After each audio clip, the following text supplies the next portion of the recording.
What's going on? It's the RapNerd, and I just got back from seeing Blumhouse's latest horror film called Drop, directed by Christopher Landon.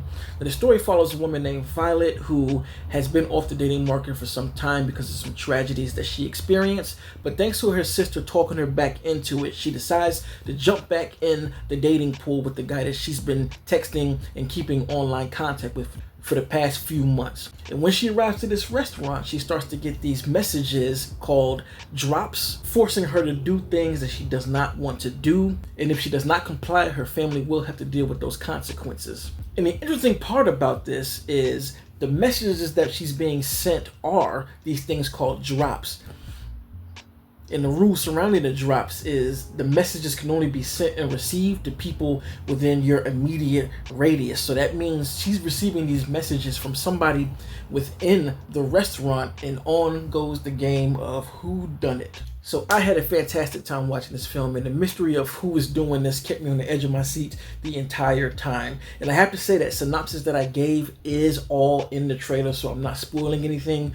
But I'm happy to say that this film does offer a lot more than what you just see in the trailer. Granted, you can see where it's going and you kind of know how it ends, and you can kind of call it play by play of how things are going to go. But on the way to those things that you may know, the execution of it all is what makes it so damn good. And there are quite a few movies out there that have done the same thing, where the protagonist is getting direction from a mystery person, and it's kind of like, if you don't do it, you die. But I think to put it in this setting where it's one place and to be on a date makes it that much more thrilling. Like, this would be an awesome movie to watch with a date. And I'm going to also put this joint in my rotation of Valentine's Day horror to watch annually, because it's just that much of a good time.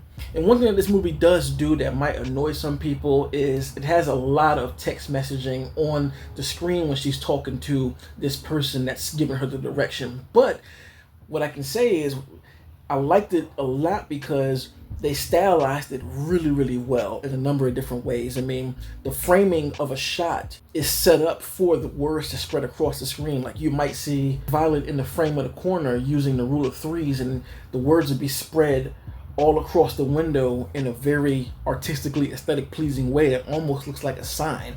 And it does that throughout the film when it comes to these text messages that she's receiving. They even do things of playing with images as they're sent to her in some really cool ways. So the cinematography really elevated what is seen as regular and things that we've seen in the past to a different artistic level. And the lead actress who played Violet did an incredible job of being able to hide her emotions the entire time, because of course in these kind of situations she can't tell, so she has to wear that as well, not only just not saying anything. And it gets to a point where you're like, how is she able to hide this so well? But as you start to learn about her backstory and understand what she's been through, it makes a clear sign as to why she's able to do it. And I thought to tie those things in to the performance makes it that much better. And with this being a whodunit, I love all of the performances in this film.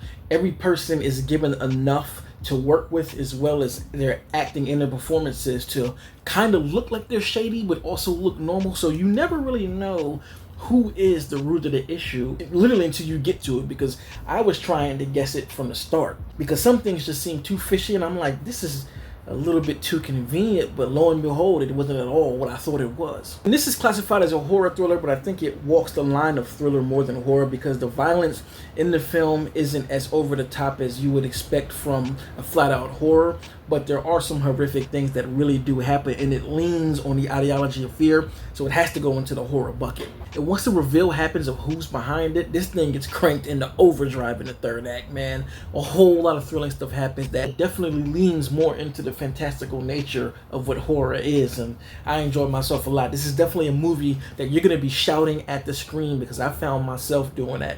There was one moment that I just literally was like, oh, hell no!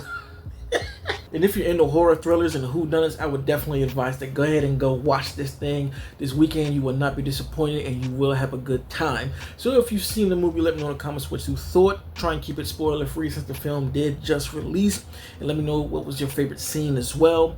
I would have to say mine is the sequence when all hell breaks loose. Not going to say what that is because that's definitely a spoiler. But if you like this kind of content, make sure to like and subscribe. And if you already are subscribed, thank you. And until next time, peace. RapNerd Productions, no capping, that's word to mommy. Instead of banking on it, now rapping is just a hobby.